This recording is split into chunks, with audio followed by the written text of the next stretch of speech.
ప్రేక్షకులకు నమస్కారం. ADN news TV మనదర్శి మన local channel. ADN news TV ప్రేక్షకులకు నమస్కారం. వార్తలు చదువుతుంది మీ ప్రసన్నారాం.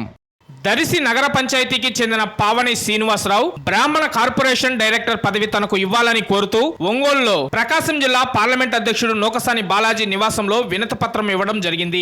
శ్రీనివాసరావు కుటుంబం గత 30 సంవత్సరాల నుండి తెలుగుదేశం పార్టీలో పనిచేస్తూ ఉండేవారు. స్థానిక మాజీ ఎమ్మెల్యే నారపశెట్టి పాపారావు మరియు దర్శి నగర పంచాయతీ మున్సిపల్ చైర్మన్ నారపశెట్టి పిచ్చేలతో సన్నిహితంగా అనుచరుడుగా ఉండేవారు. తెలుగుదేశం పార్టీ కార్యక్రమంలో చురుకుగా పాల్గొనేవారు. అలాగే గతంలో శ్రీశైలం బోర్డు నెంబర్ గా ప్రయత్నం చేశారు. బోర్డు నెంబర్ రాకపోవడంతో నేడు బ్రాహ్మణ కార్పొరేషన్ డైరెక్టర్ పదవి కొరకు కృషి చేస్తున్నారు. శ్రీనివాసరావు సోదరుడు పవన్ వెంకటేష్ కూడా దర్శి గ్రంథాలయం చైర్మన్ పదవి తనకు ఇవ్వాలని వెంకటేష్ నూకసాని బాలాజీకి వినతి పత్రం సమర్పించారు. 30 సంవత్సరాలుగా టీడీపీలో ఉంటున్నామని, ఇంతవరకు తాము ఏ పదవి ఆశించలేదని, కనీసం ఈ పదవులన్నా తమకు ఇవ్వాలని వారు బాలాజీకి వినతి పత్రం ద్వారా తెలియపరిచారు. ఈ కార్యక్రమంలో లక్కిరెడ్డి గంగిరెడ్డి, అంటే కొండ, ఎంకే నాయుడు, శ్రీనివాసులు రెడ్డి, శ్రీకాంత్ నాయుడులు తదితరులు పాల్గొన్నారు.